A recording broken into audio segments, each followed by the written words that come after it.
Good evening, everybody. Welcome to the Tuesday, May 4th Select Board meeting. This meeting will be broadcast, what did I say? March. What You did I said say? May. Oh, May. Oh, okay, we're in March, I guess. March 4th. Beautiful sunny I have the day. M, right? March 4th, Select Board meeting. This meeting will be broadcast live and recorded by Foxborough Cable Access. We'll be going to an executive I'll be taking a motion from Deb to enter into executive session. Motion to enter executive session for union negotiations and strategy discussion regarding contract for the firefighters Union Local 2522 FPFA. Second. Any other discussion? All those in favor? Roll call. Roll Oh, call. roll call, that's Mark, right. yes? Bill, yes. Stephanie, yes? Debbie, yes? Dennis, yes. Okay, we shall hope to return just right about at 7 o'clock into open session. Good evening, thank you. We're just getting out of executive session back into open session. We'll start with the pledge. Chief Grace, will you lead us? Absolutely. I pledge allegiance to the flag of the United States of America and to the republic for which it stands, one nation, under God, indivisible, with liberty and justice for all.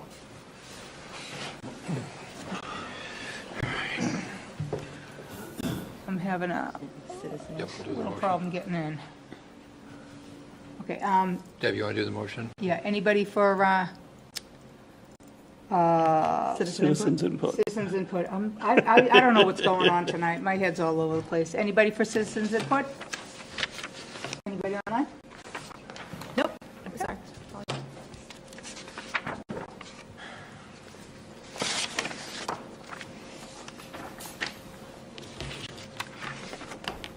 Deb, you want to do the motion for, Yep.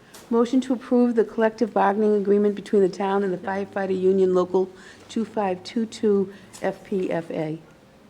second? Hold on, just as a point of order. We really got to go into the public hearing for Walker DBA Yeah. next, because that was at 7:05. Yep. And then the next item was that. So we came out of open meeting, so it was a suspended Yep. action. So, motion to open the So- public hearing? I don't think we have to open the public hearing, we already Well, to did that. reopen it, Continued. yeah. It's more of a continuation. It's more, at this point, finding out, as we heard earlier, that they're all up to date, correct? Yes, so Rally Point has paid in full for what was due for 2024 and has paid up through their February 1st tax bill on all invoices for real estate, personal property, and water. Yeah, so really, So we have to close the public meeting, right? Yes. Make a motion to close the public hearing on Geo Walker DBA Valley Point Inn and Pub Inholder All Alcoholic Beverages License, AL 250051, due to non-payment of taxes, 9 Mechanic Street. Second. Any other discussion? All those in favor? aye. Aye. Close, right? And now the motion. Yep. Yeah. Motion to discontinue the hearing on the suspension or revocation of T.O. Walker Rally Point due to all back taxes and fees having been paid. Second. Any other discussion? All those in favor? Great. Thanks, Deb. Now, Now, maybe discuss a little bit about what we did about the vote. Yeah, so we went into executive session to have some discussion.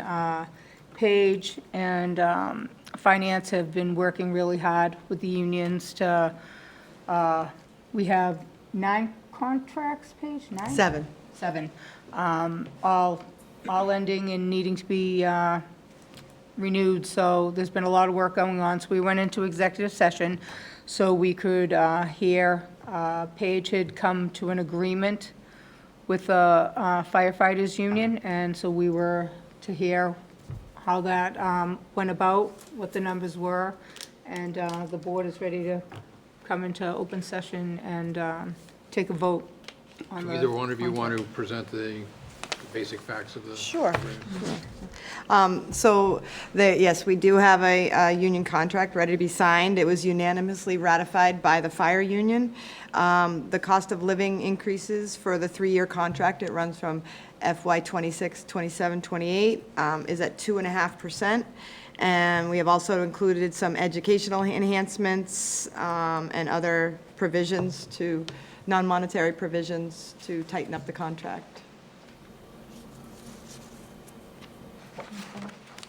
Any other discussion before we take a vote by anybody on the board? Nope. Okay.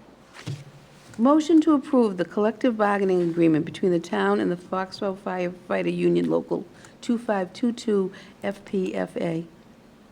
Second. Any other discussion? All those in favor? Aye. Great job. One down. One down. 6 to go. Hopefully, the rest will be this easy, right? Okay. So, okay, next we have outdoor hours, work request for Gillette Stadium.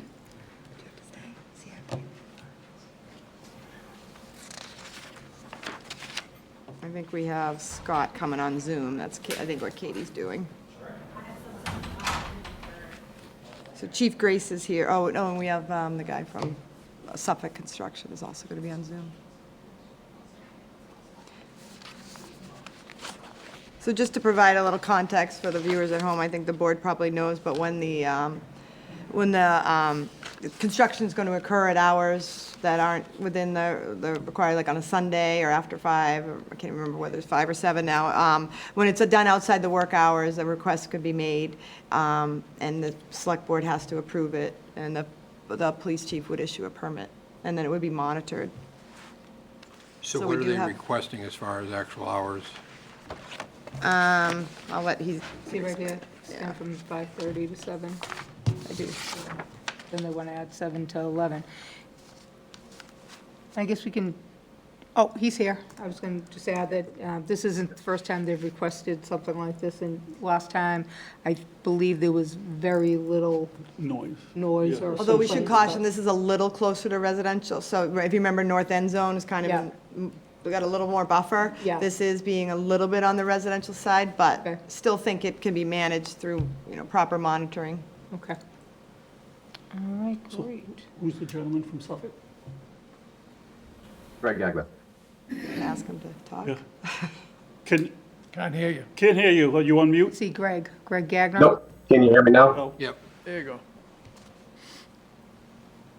So, So, yeah, go ahead. Yeah, how about, just introduce yourself and just give us a little background on what the hours will be and what you anticipate, how long. Sure, yeah. So Greg Gagnon, VP of Operations with Suffolk Construction. And very similar to what we did on the North End Zone, we're looking to just start operations a little earlier in the day. Really just taking in deliveries at 5:30 a.m., pretty silent operation there. And then getting into excavation and structural steel erection. And during those times, really we would just be in the mornings warming up the equipment earlier during the cold operations. And then in the afternoons, as the weather gets nicer and better and the days get a little bit longer, try to capture a little bit more working hours into the evening hours. And really it would just be excavation and concrete pours. So light noise. Typically, steel erection could be where it's the loudest, but even then, we would try to mitigate any noise after 5 p.m. And what work would go from 7 to 11 p.m.? As we're getting the building up and operational, we'd be putting the sides on the building. In the summer, we'll probably be looking to start operations inside the building, and that would really be what we do at night, that into the later hours. All right, because I would have less problems with inside work than I would with 11 p.m. outside work that would interfere with the neighbors and kids. Yep, no, outside work during the summer would mainly, our operations for steel erection go until about June time, and we would just be doing detail work, so welding and fitting up of small pieces and cutting deck. And then, as we get further into the project, we would probably start to work indoors till later hours. Our steel erection hours would taper off around 8 PM anyway. Okay. Okay. Yeah, Greg, that's exactly what you guys did last time, right? It was very, It is, very, yes. very similar? But like, Yep, and we'll have a monitoring program, just like we said before, and like we did before, and we'll work with the chief too. If he gets complaints, we'll stop operations, take noise measurements, restart the following day. And did you have a letter there or something to be read? oh, yeah, that's right. That's right, I'm sorry. We have an email that came in that, from Ben Greenfield, and it was asked to be read into the record. Is there an address? Let's see. No? Nope, no address. Make sure I'm not missing it. No, I don't The name? see an address. You don't know the his name? address by any chance? Greenfield? Ben Greenfield? Greenfield?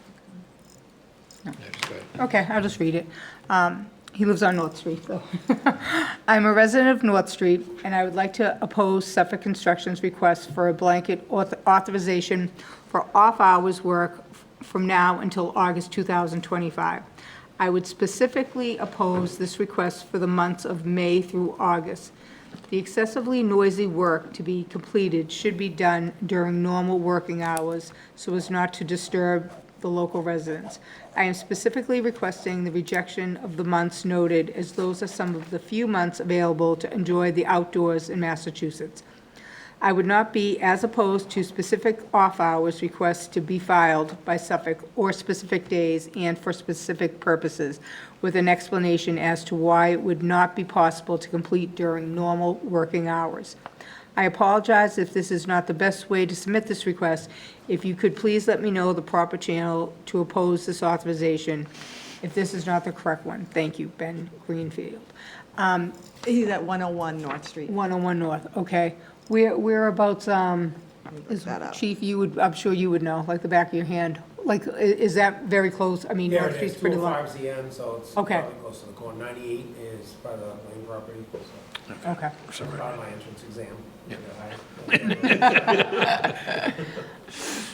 Kate, did this just come in, did he call or anything to her, and then you said, please put it in writing, like, He only emailed. okay, all right, just wondering if there was any other conversation. So I respectfully understand what he's saying. Obviously, the board is gonna have some discussion about this before we vote. So I guess we'll get into, Yeah, I'm sorry, Chief, you Yep. mind coming up? Yep. Otherwise, we'll Yeah. get yelled at that you're not near a microphone. exactly. So the north end zone, when that went on, any noise complaints that you can remember? So we built a nice reporting process that if any residents had a noise complaint, they would call the police department. We would then immediately notify the building inspector. The building inspector would have a point of contact at Suffolk, make the call. That operation would cease and desist for the day, and they would follow up with them to find out what was the nature of the noise to prevent it from rehappening again. Is Scott on right now? Do we know? He outlined a couple conditions in his email I as do well. have those here. Do you have them? Do you want them? You want to talk to them about them? Yeah, I got them on my phone. I pulled it up either way. That's a little easier. with paper. No, this is easier. So just to kind of give the board a little reassurances, he's asking no heavy machinery can be operated, or can be operated only from 7 a.m. to 7 p.m. And that's only Monday through Saturday, no Sunday. All exterior work must be conducted exclusively during normal business hours as specified above. As you mentioned, Bill, you'd be concerned with exterior work going on at 8, 10 o'clock at night in the summer. Interior work may proceed until after normal hours with continuous noise monitoring as outlined in the request. All work must be carried out in a manner that prevents any public nuisance. Any noise complaints shall be promptly addressed in accordance with Suffolk's request. So that workflow is in place. He does put in this approval is contingent upon the approval of the police chief and any additional conditions the chief deems necessary, but it's really the board that approves it, and I just issue the license. And lastly, is failure to comply with any of these conditions may result in revocation of the after-hours work privileges. So I think we have a lot of control Yeah. in regards to revoking it, but most of the times we're able to mitigate it. Again, as the town manager mentioned, we are not on the other side of Route 1, or the other side of the stadium. We are definitely more near the residential areas, so there are some concerns with winds and echoing off the building and how that will affect the residents, but we can monitor. I think we're pretty good based on the weather we have right now. Everybody's windows are closed, so I think we'll get some leeway, but when we see July and August come, I think hopefully they're in interior by then. Yeah, and I agree. You know something, of course, I don't live right by the stadium, so I want to make sure this is not of any disrespect for anybody who lives up there, but if we don't at least give it a try, it'll just take, the noise that is happening will just take longer. You know, I mean, the project will take longer. I can't speak for the construction firm. Yeah, the but- project will take, Yes. project will take longer if they don't have the extended hours, so. Yeah, I'm quite sure there's a tight Yeah, timeline on yeah. this. So I think, my opinion would be that we did give permission last time, and based on what Paige said and Chief said about that we have a lot of control, I myself would feel comfortable. And then if we have any problems, Right, I think that, And I think there was, if I recall, and this is just a memory, I think there was some kind of built-in expense that if the town incurs any expenses on behalf of the building department, that the contractor would pay for it. For example, after hours, on-call hours for the building inspector. I think that was going to be on the shoulders of Suffolk. And I don't know if we have to write that in, but we should come forward with that, just in case Scott or his team is working on weekends. I And, think that should be in Scott's letter, quite honestly. yeah, that's, exactly. He can, It's his cost for the most part, unless you have a riot up there, and it becomes police costs, but. What about when there are games and events? What's the plan?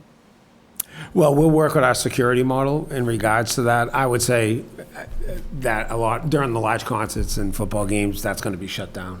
Just for the point of egress at that part of the location, that's where we bring all the teams in. So I maybe internally, through a tight security parking lot, they may be able to do some work, but I don't see that as a priority. As a matter of fact, I think that they're going to be excluded from those dates. Yeah, Chief, you're correct. That we would be shut down during any event days.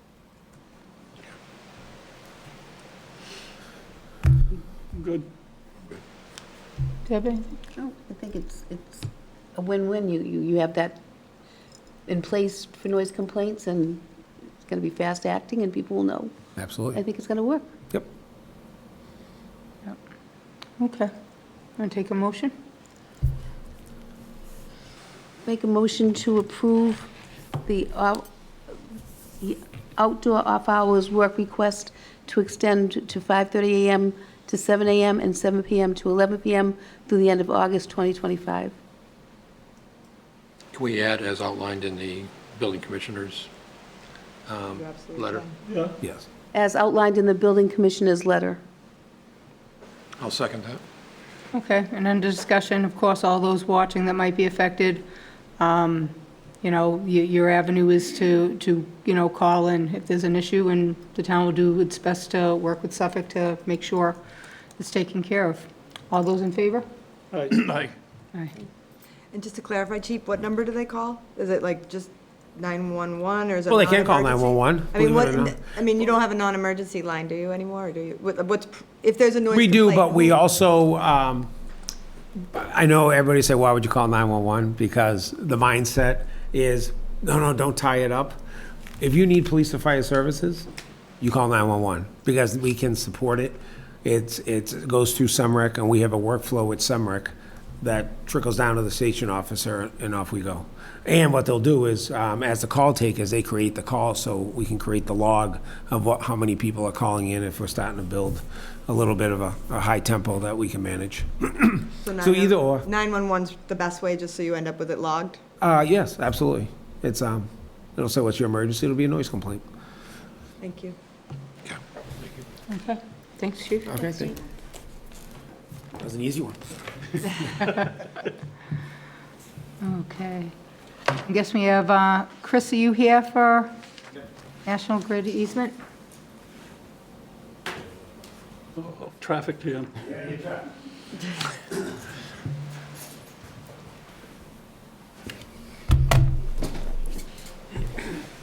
Good evening. Hey, Chris. So, before you have a request from National Grid. At the moment, they're looking for a grant of license at 120 Spring Street, pole number 49. They are doing some upgrades to their system in that area. They're actually going to run a loop from their dead end on Spring Street around through Mansfield on North Main Street and loop over to Moore Street. It'll add some redundancy in the area. Moore Street's had some problems over there. Some vehicle versus telephone poles have been the last couple of accidents that have caused outages. This will give them some backup redundancy so that they can actually close some switches and get power back to more people in a shorter time frame. So they have requested a easement. The process we've been following is that we give them through this board a grant of license, and then the easement goes to town meeting following for town approval. So this piece of property is owned by the town of Foxborough.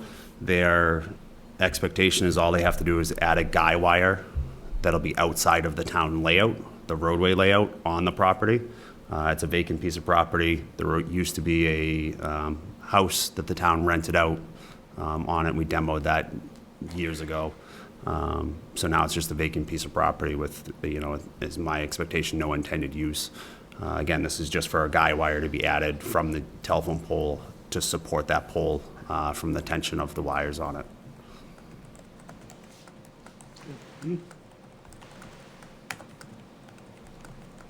Anybody got any questions? No. Any improvements when National Grid is coming up here is a good thing. Yeah, and that area is a trouble area. So.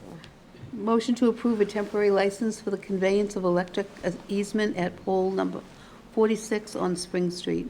Second. Any other discussion? All those in favor? Aye.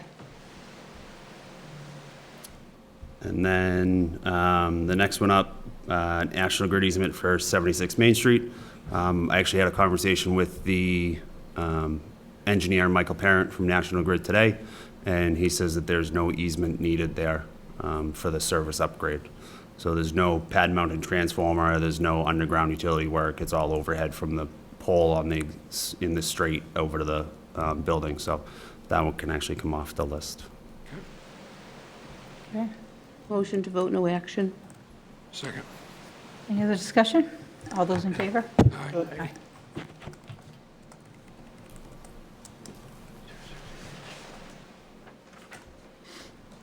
So I'm going to stay where I am. Okay. Keep going while you're hot. Next up, sewer service agreement. Back at May town meeting last year, we were approved to petition the state to extend the term of the Sharon Foxborough intermunicipal agreement from the existing 25-year max up to 99 years. The special act was approved by the state Senate and House of Representatives on December 19th of 2024. The town of Sharon has approved the amendment to the existing agreement to go from 25 years to 99 years. In Foxborough, we actually will have a dual vote. The select board has to approve it as well as the Board of Water and Sewer Commissioners. So the commission has discussed it and is in favor of it, and will take an official vote at their next meeting. It should be probably 2 weeks from now. Was there a reason that it went from 25 to 99 versus some other? Was it funding or? No, we're maxed out in that agreement by state law. It can only go up to 25 years without special legislation. It's something that we've sold sewer capacity to the town of Sharon, to the Sharon Gallery project. There was a push from one of their larger tenants who is planning to open in a couple weeks to make that a long-term agreement. So for Foxborough and Sharon, it just commits that we will continue to operate that sewer system within the town of Sharon more than 25 years. I mean, it won't be something I was going to deal with either way, unless we have to amend it between now and then, but this just puts it out there for When would the 25 years have been up? 23 years from now. Oh, so it's a new one? Yeah. Okay. Chris, is there something in there? I know you and I had quick conversation, just because obviously the roads from Cannon Forge and Summerfield and connect to Sharon Woods. If for some reason they needed something had to be done to that sewer line and it was going to affect coming all the way in, is there something in place, like some type of mitigation with them, that they would pick up the cost if, I know there's been already a lot of work done up there, Yep. and hopefully everything will be good, but if something were to happen as it's coming through, whether it was, it wouldn't be the town until it left, Summerfield and Sharon Woods, Yes. as it left out there. So the agreement spells out really what the historic agreement was, where the gravity sewer system in Sharon has really always been the responsibility of Foxborough. The Sharon Woods Homeowners Association has had that financial burden in taking full ownership of that system. Foxborough is now responsible for that gravity system. The force main system from the Sharon Gallery project to that gravity system falls to the private entity that is running Sharon Gallery.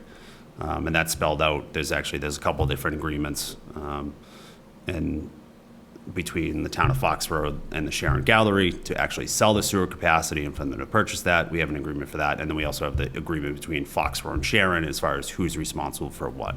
Yeah. So we'll continue to maintain the gravity system in Sharon all the way through Cannon Forge.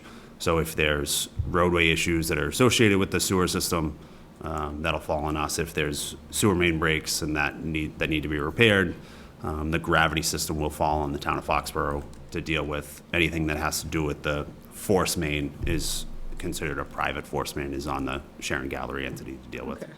Can I ask a question, why though? Why is the town responsible for anything that happens on their side? So we collect all the revenue from the sewer flow. So the town of Sharon has a small, I don't know if it's a $5 fee added onto the billing. So they read the water meters for all those Sharon customers. They turn over all of that revenue that's connected for the sewer based on our rates. So Sharon does not have a sewer department. With the exception of this piece of sewer, they don't have sewer in their town. So we're collecting all the revenue, so we're responsible for the system. And that was part of the agreement with Summerfield when they bought, the town bought our excess sewer capacity, was they took over the sewer line, the main sewer line. So if anything with us, it would fall on the town anyhow. Yeah. So as a resident, I'm like, okay, we're covered, but I was just thinking that, like, I was asking more as a taxpayer. Yep. With the town having a pickup, so I was just curious. Yeah, so that's built into the sewer rates, Yeah. the user rates. Thank you.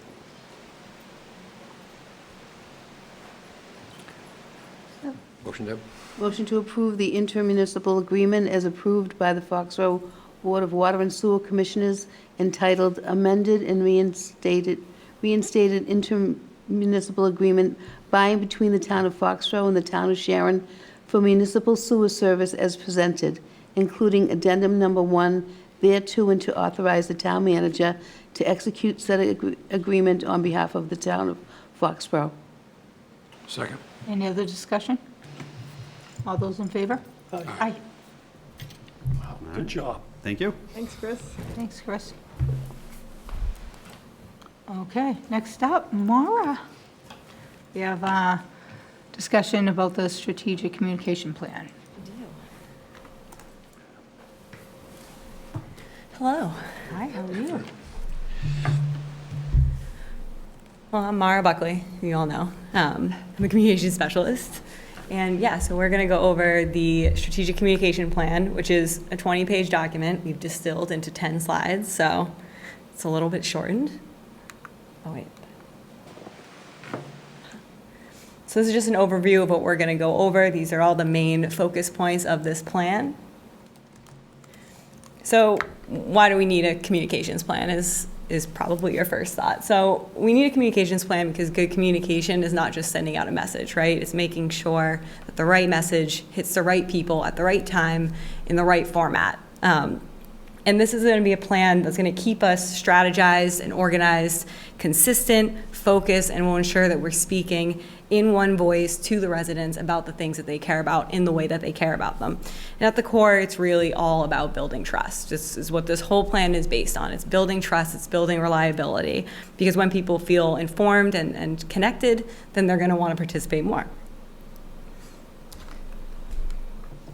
So for the scope of the plan, this looks big, but it's big because it is big. You know, communication is a wide range and it covers a little bit of everything. So it really doesn't happen by accident. So no particular order, starting with continuous improvement. We're committing to continually refining and updating this plan based on what our residents need at that time. Social media content, we want to be strategic and focused and purposeful with our social media. We want it to be accurate, timely, and more consistent. Promotion of civic engagement. We want the town departments to keep the community involved and informed, and we'll help them do that. We also want to strengthen our town branding and identity, improve our website, keep our information clear and accessible. We want to ensure that our PR strategies are helping us stay ahead of the issues and deal with them when they come up. And then when a crisis hits, we'll be ready. We'll have a plan to support public safety and SEMREC while keeping residents informed, especially in those times of stress. So it's all about making communication stronger, smarter, and more efficient. So key messagings and themes. So it's not just about what we're saying, but it's about how we say it and how people are perceiving us, right? So we can actually leverage this to our advantage and use it to build these trust and transparency goals. So we can be intentional with every single message we send, every flyer, every newsletter, every post. They seem small, but together they build up this foundation of trust and enforces all of our values. You know, these are our values. And we want to show that in the way that we communicate with residents, right? So when we communicate well, we're not just informing, we're building a relationship, we're strengthening those ties, and we're ensuring the community sees us as reliable, responsive, and engaged. So these are our top ones. We want to be accurate, authoritative, timely, creative, accessible, qualitative, trusted, and consistent. And these are our goals. We want to be transparent and trustworthy, fiscally responsible, reliable, proactive, timely. These are all the basics, but every single thing that we do is going to be, you know, foundationally based here. So areas of focus. So zooming in a little bit now, these are the 3 areas of focus that the plan is centered around: internal communications, external communications, and crisis communications. So for internal communications, our desired outcome is that, you know, when the town is informed and we know what's going on, we can better serve our residents and we can collaborate better across departments. So first way that we can support this is with support for communication responsibilities. We're making sure that everybody, from employees to volunteers, boards, committees, they're all trained, they have the tools that they need, the information, the guidelines. We've been standardizing documentation to make that a little bit easier, just being super clear with those expectations. Second is regular information sharing. You know, bi-weekly operations meetings. We have department head meetings every month. We want to foster that collaboration, make sure that everyone's informed and connected, and optimizing technology. So we always want to maximize the existing tools that we use while exploring better new tools that could make us more efficient.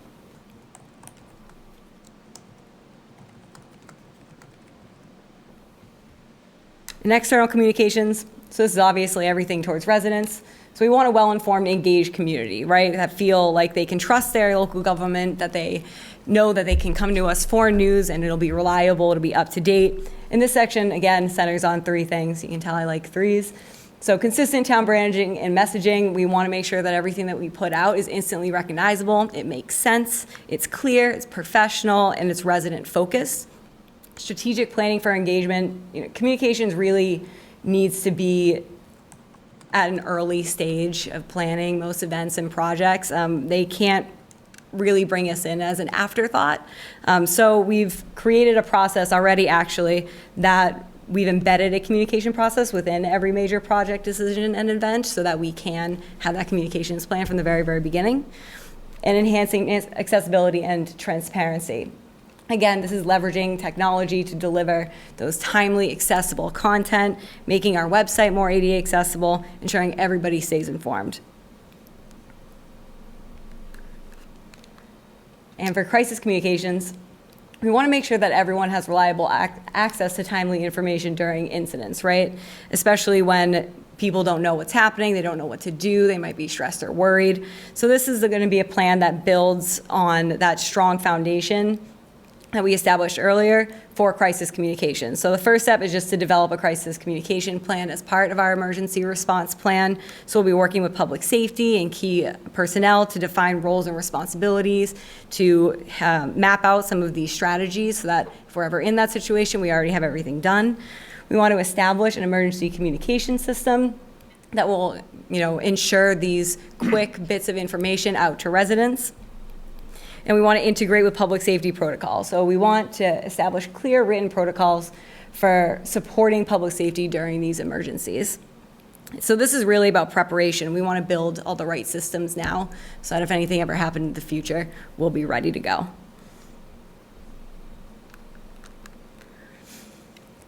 And of course, we are committed to refinement, we're committed to updating, so twice a year. Right now we've got it tentatively for October and April. We'll have a communications review committee. They'll meet, they'll discuss the current plan, some of the past projects and events, and kind of go over all the performance indicators to see if any changes need to be made or should be made. It's just regular check-ins to keep that plan really strong and going well. And that's it. So I have the full printed out versions of the plans for you guys, which I'll leave in the back for you to pick up. And the plan goes into more details on each of those and maps out specific ways that we're going to accomplish every single one of those little goals. Yeah. Is there any questions? This kind of brings me back to when I used to work. What's your assessment of the communication system as it exists today? In other words, you have departments, you have department managers, you have a flow of information from the board to the town manager, down into the organization. And then just as critical and important is the flow of information from the people on the front lines, back up to the department director, back up to the town manager and leadership, and back up to the board. What's your assessment? Agendas, minutes, the whole thing in terms of a really tight internal communication structure, which then flows into the external communication process. Yeah, so specifically for the boards and committees, that's a good example. I'm talking more about at the department director level, that's At the department head level? departmental level. I think it could be improved. We do have monthly and and bi-weekly meetings. Of course, everything can be improved. We are bigger, we've grown as a town, and we have more to talk about. So I don't think that our current communication plan internally reflects that, but I think that it could with a few tweaks. Okay. What's your consideration as far as the vehicles that are available to you today? Are we missing technology that needs to be put in place? Are we looking to upgrade technology to make some of these things work better? We're okay. There are definitely, I love technology. There are definitely things that I want. Paige has heard about them, sorry. And there are things that we absolutely need. Some of them are, like our website's not very ADA friendly, and that needs to be brought up to date by 2027, like legally, absolutely needs to be done. So that would require purchasing a software a tool that's gonna do that for us. we're okay. We could be better. I'd love to update the website at some point, but technology-wise, we're not cavemen right now. We're doing all right. And as far as communicating with residents, I mean, I think that would be, especially in crisis, how well is our plan known at this point with residents as to what to do if there is an emergency? Obviously, the 911's the easy one, but, Yeah. you know, if there's a major storm coming and we're encountering power outages and stuff like that, do people currently know where to go to find out? Right now, our biggest emergencies will be covered by SEMREC. You know, like if there was a tornado or something crazy headed towards us, SEMREC can do that through reverse 911. But it's those middle emergencies, like a water main break, something like that, that we don't have a way to quickly speak to residents. So Paige and I have been working on this already. I think we've landed on a mass notification system. So we're just starting to finalize that.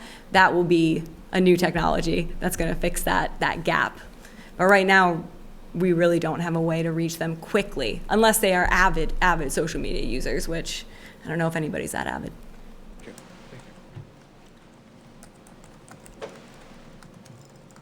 No, great presentation. You did a great job. Good to see we're not cavemen. We're not. Good to hear that, but obviously there's always room for improvement. But I like the idea of that one step below reverse 911, that somehow you guys are close to coming up with a program to get to the townspeople. Yes, very close.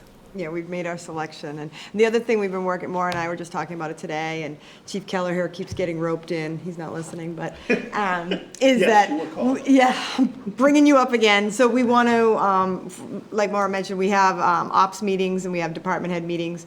And one of the things we're talking about, mostly for us, because our public safety officials are so expert in crisis management and dealing with crowds and all the things, but we aren't. So one of the things we're asking to work with public safety on is doing these tabletop exercises where we practice. And Maura even today was like, Chief Keller doesn't know this one. She was like, we should do it once a month. And, just like have a little exercise, because it really is like, we don't know what we don't know. And these guys do, but they're going to be in the thick of it. So that's one of the things we're starting to look at too, is how do we best support the residents? How do we best support the town? I mean, we did have a tornado warning last year and I didn't know what to do, honestly. There's no basement in this building. I called Chief Kelleher. I'm like, what are we doing? So we all got in this hallway here, but I mean, that's just at this level. And then, I remember some resident walking in the middle of tornado to get a COVID test. And I'm like, you're driving? I mean, so we have no way to reach anybody. We've been looking at that. And then things like the school bus issue. Remember when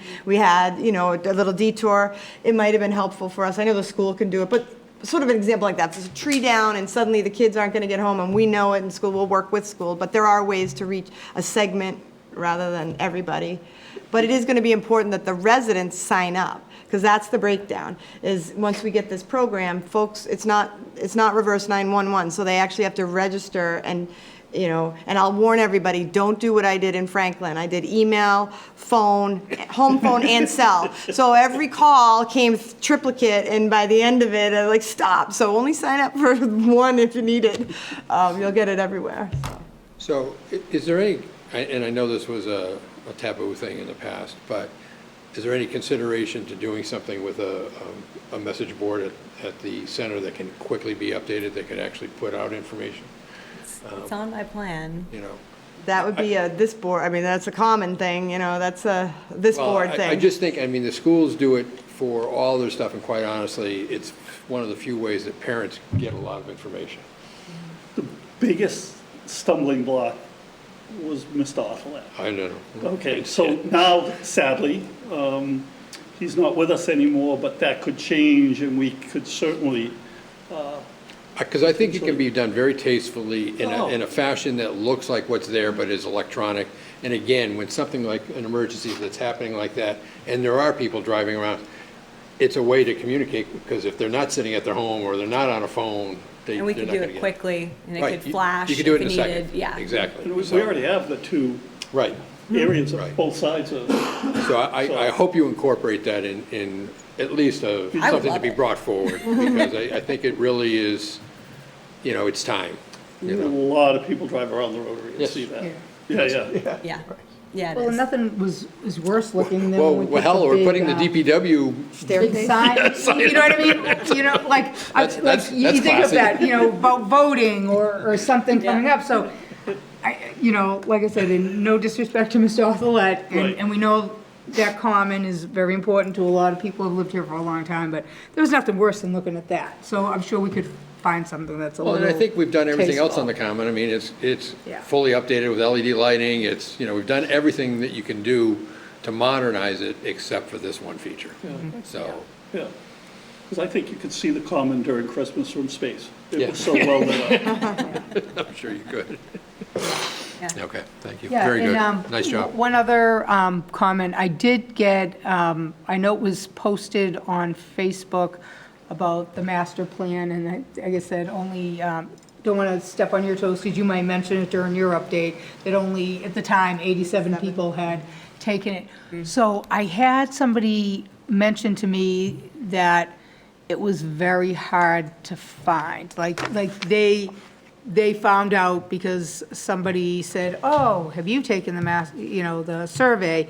And he said, no, so when he went on, now, this person is telling me who, you know, I mean, I think everybody knows I am so technology challenged, so I'm like, wrong person to be, you know, but is it easy to find, or could we make it easier, something that we feel like, is important? And, you know, and that only, like, for me, I think maybe just 87 people, I don't know if that's just lack of interest in taking it, or whether it was the knowledge Again, that it was there. I think it's communication issues. I think, Yeah. like I said, something around the common where everybody in town drives around and sees it. Yeah. You know about it, then you know where to go look for it. But if you don't have those type of vehicles, you're not going to be able to get to 90% of the community. It's You could just- also ask Marilyn Rodman, they did it once for me, Yeah. back when I was doing the housing production plan. We could Yeah, see I if can they'd send them a use their message. marquee. They don't always do it, but they might be willing to do it for something that important, Yeah. so that might, in the interim, since we won't have it. And Yeah, message then, them. Maura, maybe we could just throw it on the front page of the website, and I so can that put a button folks there. can just Yeah, get it it's right quick- there. It's quick access, yeah. Yeah. I can It's do funny that you say that, Bill, because I don't know if anybody else remembers this. I want to say, I'm trying to think of when it was, but there was a message on the board, and I think one of the letters had fallen, and so I think I got like 5 phone calls, and it was mostly people that wasn't even people I knew. And they're like, did you see that? And for some reason, I think it might have been when the election with Trump and Biden, and it was something there, and it was very derogatory, and I was like, what are you talking about? They're like, the sign on the common, the sign, and I'm thinking, like the big marquee sign, not the marquee, but the big sign there, and so I got in the car and I drove up, and it was just on, I believe it was like by Doc's house, on that far side. This side was fine, and it was the other side, and it was just a letter had fallen or something, and she just changed the whole word. But it was like 5 phone calls in like an hour, just because Well, of we they get had those driven calls around. when the typo, like, so first of all, that, it's very hazardous to be doing that sign changing. I think a senior volunteer who does it now. They're out there in the weather, holding up the thing, doing it. Occasionally, there's a typo. And that's very bad. We get a lot of calls. But then those people have to go back out. I mean, it's not even a matter of we could just go on a computer and fix it. We have to find the person, get the letters, get out. So we can't fix them on And demand. do I remember somebody saying there's only like 1 key or something? Probably So- only 1 key So at this it wasn't an easy fix either, because you had to find out who had the key to Yeah, get in yeah. to change the letters, and, Quite honestly, that's Yeah. why the schools did it, because of the safety issue and trying to get people to do it on a regular basis. Our process now delays communication because Absolutely. it is so manual. Whereas literally, you could sit at a desk, type in what you want to change, and it could be there 10 seconds later, flashing on the screen. And so I think that makes a big difference. And if I remember correctly, the Lions wanted it digital and acquiesced to the, Yeah. you know, we could certainly talk to the Lions when we're ready. and how do we go, is that something that would have to go to a town meeting vote to switch to do No, it's your electronic board, or it's just anything us. like that, It's or? our We might have to run it Yeah. through Scott Shippey in the building, the zoning to check on the sign by law and see where we Yeah. fall on that. But beyond It's that, I us, think it's yeah. your decision. Yeah, well, that's what I kind of thought, but I was thinking to myself, was it just, I know this has been going on for a long time. I think because of the way the zoning, signed by law is currently written, the Rodman thing had to get a variance from the wording because they technically weren't supposed to be able to get it. So we probably would have to do that for ourselves. And the reason for obviously doing it is because we don't want every building in the center of town to have, flashing signs type of thing. But this again is a community communication, network that could greatly improve our abilities. Thank you very much. You did a nice job. Yeah. Thank you, Maura. Great Good job, presentation. Laura. And for residents at home, please register for the newsletter. Maura's been doing a great job with this newsletter. It's packed with information. We might be scaling it back a little bit just because it's been so much information. Maura's pretty much spending so much time, and we've gone kind of a little crazy on the newsletter. But we might either shorten it or do more beefy one every quarter, but have like a quick one-pager every week or every month, to try to keep the news every week. I'm gonna make it easy for them. But I hope that residents will go and look at the newsletters that are on the front page of the website. You can look at all of them, and then they're just packed with information and facts and tidbits that people don't even know. So, thank you, Maura. All right, I think I'm up next.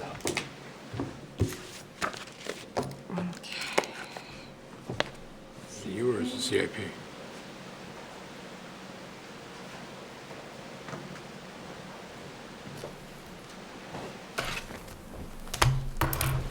Brandon and I spend a lot of time together now.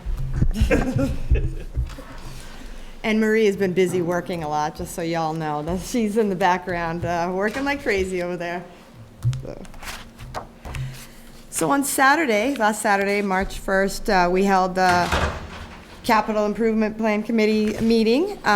We had Bill Yukna in attendance. We had Mike Brown from the AdCom, and then Chris Gallagher, Amy Burdos, and me in attendance. Brandon was there, and Marlo from the AdCom attended as well. Then we had department heads come in. So just to clarify for residents at home, the CIP process is where any expenditure that's going to cost more than $25,000 and with a life of, I believe, 5 years, anything like that has to be put in through the capital improvement plan. And it's a 5-year plan. In fact, we asked departments to submit their requests for years out. It might change, it might be just a thought, but it's something we want to track ahead.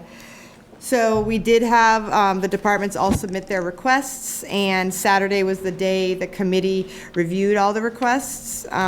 You do have a copy of the details in there, but for example, we were going to be doing a strategic plan, so we voted to fund that.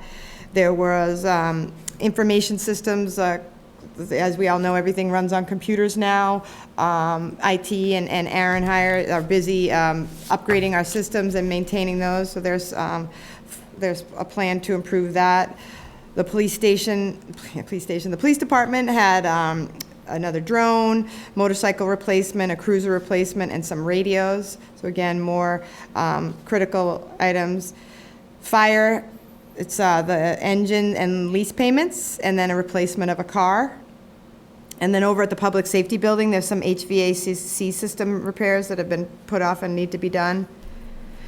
The schools, we had some a Hearn carpet refresh, buses and vans, technology and networking, office copiers, a Hearn library furniture refresh, and a Hearn music refresh. So those are all through the schools.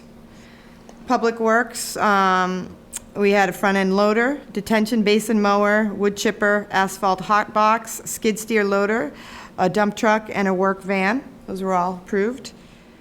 I'm going to skip over. I'll come back to community center. So we have the health department vehicle replacement. That vehicle was what, 15 years? Well, very old. It was like 2012 or something. It was old, and so that's to be replaced.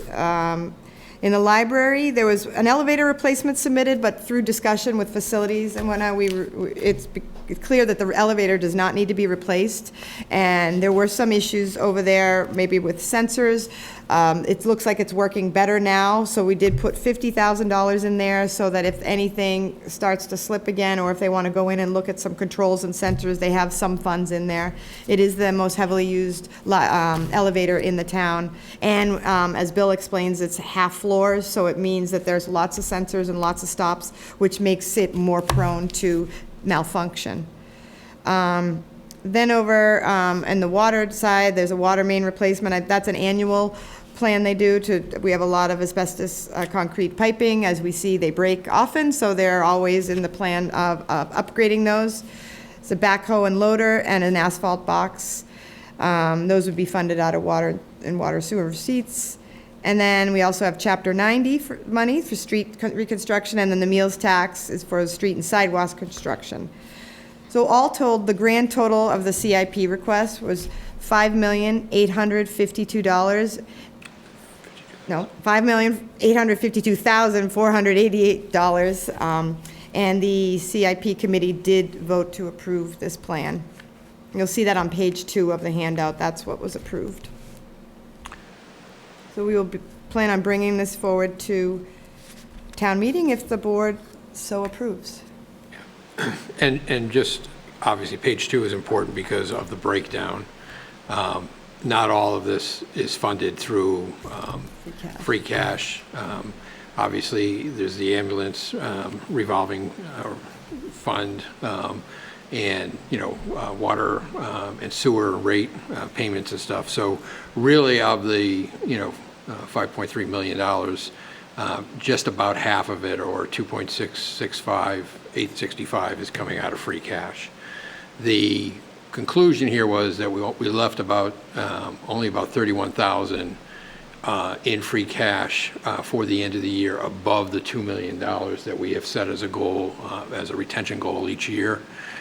So as you can see, we've taken that $8 million number between town meetings and between the normal capital needs, which capital only gets funded by free cash, down to our annual carry forward requirement. So. And I realized I skipped over the community center because I wanted to make sure. So that is as a result of, as we've come in, we had to pull together an estimate very quickly last year when we went to town meeting. We did our best guess with estimates for sewer connections and, electrical and all the flooring, everything, and the costs are coming in a little bit higher than we anticipated. So for that reason, we're putting in this additional funds to cover that. Still a fabulous deal. I took a tour of it today. All the flooring's in, the stage looks phenomenal, the lighting's going in. It's incredible. They're doing, just so folks know, that Mark Craig, through the Community Senior Center, will do tours, I believe, on Tuesdays and Wednesdays, if folks want to sign up, so you can go get a tour of the building. But Bill, did you have anything to add about Community Center? Yeah, I think first of all, we have two big things Brandon's gotten out to bid for us, which is the elevator and the sewer. The reasoning for the biggest part of our increase in request was originally we had estimated about $250,000 for the sewer connection, but in bringing the sewer down Main Street, we have to leave connections for each of the properties that we pass, which is escalating the price quite a bit. Unfortunately, the town's water and sewer department does not have a betterment charge, so if we want it, we have to pay for it, they benefit.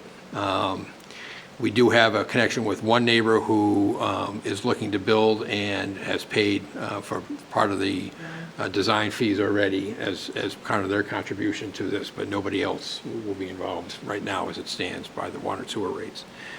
So that's a fairly good size increase of about $200,000. There were a couple items that were never really anticipated initially in our estimates need to be done, but they weren't part of something we thought we would do in this part of it, which was dealing with internal communications. We thought we could potentially use what was existing in the building, but we're putting in an updated system because it wasn't as good as we had hoped it to be. And then we obviously have security systems being added at a higher level, cameras, door sensors, that type of thing. So there was 100,000 between those two, and the third item was with the elevator. Elevator was originally estimated at 150,000. Our current estimate is 250. However, with those two being out to bid before town meeting, we'll have a much better number on those much larger items. And hopefully, we won't need the 650. It could get worse based on, what's going to happen with materials and stuff like that. But with them being out to bid right now, hopefully we're ahead of that game. I still think the sewer is the absolute right thing to do for any public building if we can. This would be, other than the joint public safety, which is a longer-term plan out to put that on sewer, this would be the only building that doesn't have it. The Taylor, we've already bought the capacity, and when the contractor, under the grant that Chris has put together, is able to get down North High Street, we'll be able to connect to Taylor. So all schools will be on it. Obviously, Town Hall is already on it. It's just for the long term, it makes sense, to do it. However, in the short term, we will have the old septic system up and running so that we can open on time. And just to clarify for that, again, for the folks at home, the senior center as it exists today will close on May 2nd, and then the new senior center, community center really, will open on May 16th. So those are the dates. There will be a 2-week sort of pause period while we move out of one and into the other and get up and running, but that is the current plan. Yes. And not to forget that eventually we're gonna sell that property, make a few bucks off of that too. Yes, with the rezoned. Yeah, It which is why we has much, rezoned. right, it has a much better value to us. I think again, I went through today as well, earlier. Yeah, I was there probably just before you guys were. But the upper level really is coming into its own right now. It will be used differently when we first move in than it will be eventually once we take the lower level down. But the lower level is also in construction.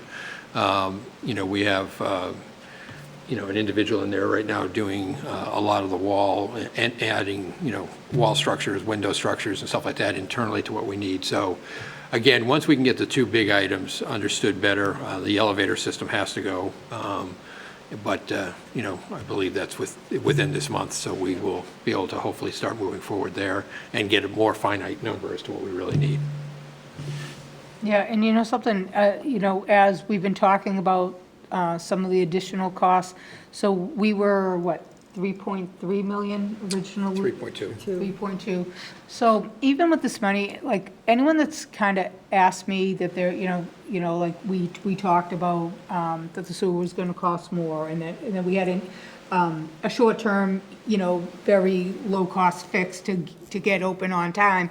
And, I mean, basically what I've said to people, too, is, overall, though, like, we were looking with the design plans, it was like anywhere between 14 and 17 million, and that was how many years ago? So we, so overall, this is still a steal for the town, and the money, so if anyone is watching and they're wondering why, because it sounds like a lot of money, $650,000, but if you look at the big picture in the project, and by the way, we all know, any project that anyone does, I don't care if it's for the town, in your home, the costs always end up a little bit, higher than we anticipate, or you find. Not on Bill's school projects. Yeah, exactly. Well, no, but I will have to say, we're in a new era as far as construction. We're seeing prices, what we used to see on construction for the town, $400 to $500 a square foot. They're now $800 and $900 and some $1,000 a square foot. And it's just, it's a matter of, you want to call it inflation, you want to call it, lack of supply, whatever you want to call it, but everything we've gone out to do, whether it's been communication cabling to this building, is double what we paid just a few years ago. So while I would be conservative and estimate high, I don't think I would ever double the number unless I had information in front of me that kind of showed that's where we're going. So it's just, it is what it is, but again, I echo exactly what you're saying. It's a phenomenal building. It's extremely well built, 4.5 acres of land, lots of parking, good access from the roads. So I think we're going to be in really good shape, and hopefully the number doesn't, equal or exceed this number, so. Yeah, did you guys fund everything? We did. Yes. Yeah.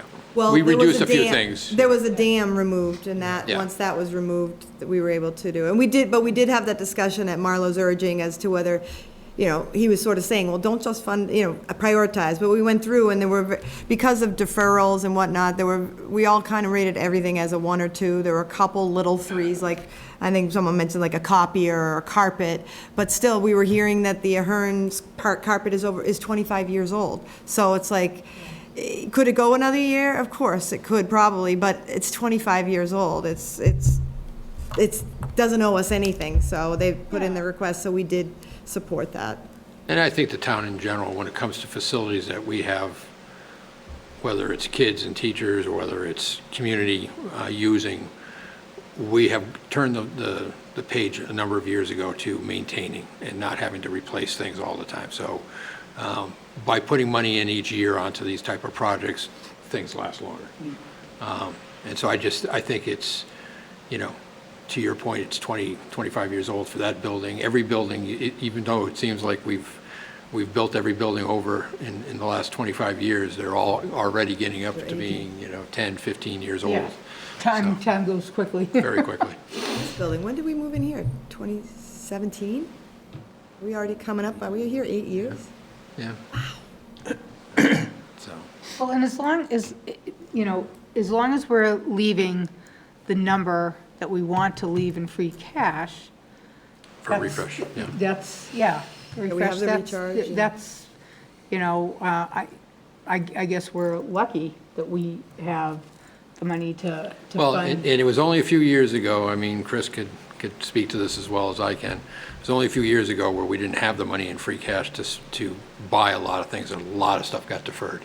Yeah. And we've just kind of basically got caught back up at this point with a lot of those deferrals.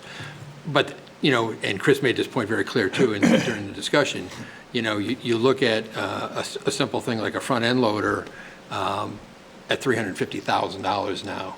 What was that number previously? 200. Yeah.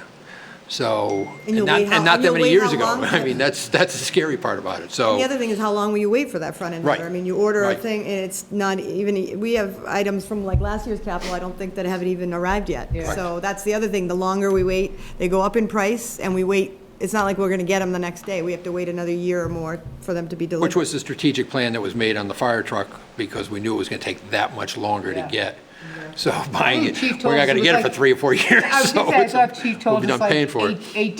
18 months plus. And if you ordered it by a certain date, like you saved $150,000 by ordering it, so, yeah. Okay. That's good. Thank you, everybody involved. All right. So there should be a motion, I think? Yeah, there should be a motion on this one.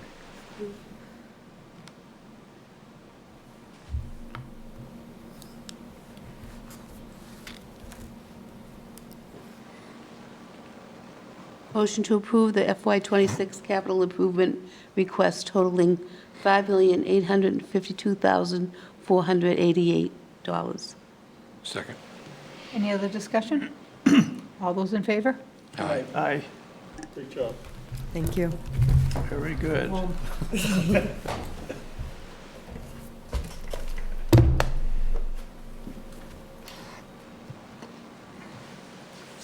Okay, Paige, you're back up again. Over me now? Okay, well, that means we're getting to the end. All right, so annual town meeting, so I had 34 articles, but we're down to? 32. 32 articles.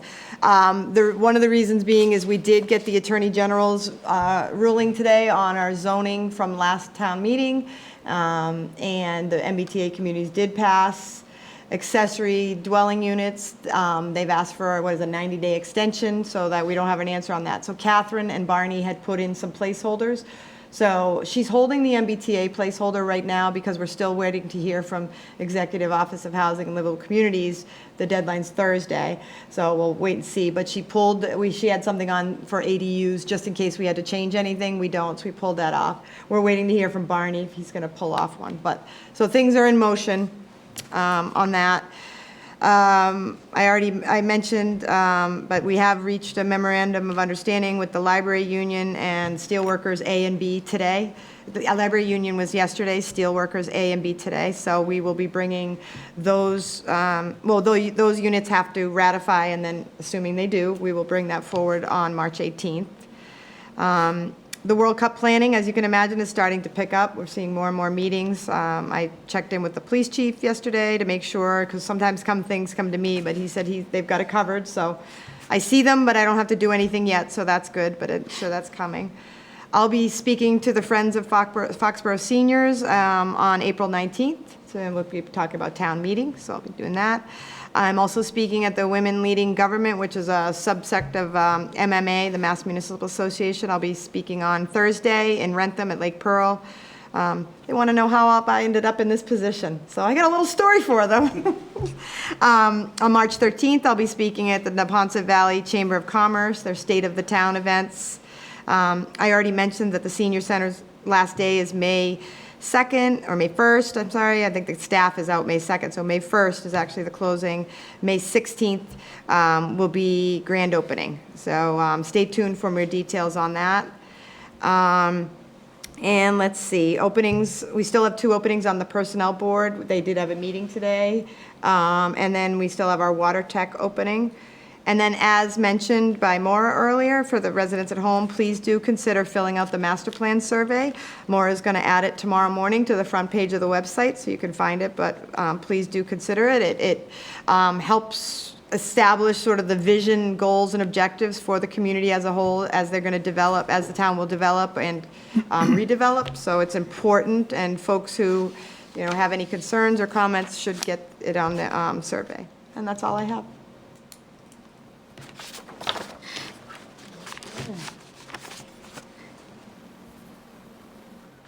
Did you want to mention the J.C.'s Easter egg? Oh, sorry. There's a couple, yeah, in DPW, not that I want to drag it out, but we have it here, just in case somebody's looking at it at home. Oh, yeah, sorry, it didn't make it to my little report. That's Katie's magic. Yes, so the J.C.'s are having their Easter egg hunt on April 12th from 1 to 2. And then there'll be a Memorial Day celebration on the Common after the parade on May 26th from 8:30 until noon. They'll be setting up at 8:30. Okay. All right, select board update. I don't have anything for us. Anybody have anything they want to throw out, or anything they want to mention? Nope. Nope. Been a quiet couple of weeks, huh? Oh, geez, knock on wood. Did you just say that out loud? I always go here. Okay, so good. No old business. Want to take the action items, Steph? Sure. Motion to approve a National Grid petition for conduit location to install one JO pole on Moore Street, beginning at a point approximately 575 feet northeast of the center line of the intersection of First Street, parentheses Mansfield, and North Main Street, parentheses Mansfield, and continuing approximately 15 feet in an east direction, install P53 Moore Street, dash 135 feet south of existing pole P52 Moore Street. Second. Any other discussion? All those in favor? Aye. That was a mouthful, huh? She got another one. Let's get another one.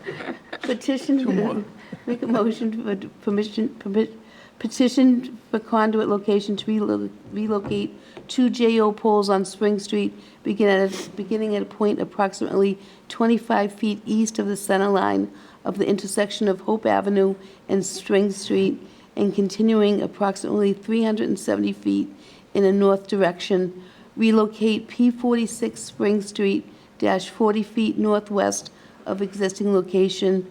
Relocate P47 Spring Street, dash 10 feet northwest of existing location. Second.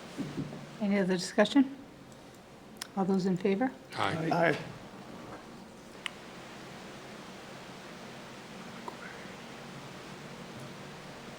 Motion to approve a National Grid petition for conduit location to relocate 2 GEO poles on Spring Street beginning. Say what- Is say that- what- is that the one I already did? Yeah, Yeah. yeah. I'm sorry, excuse me. 1503.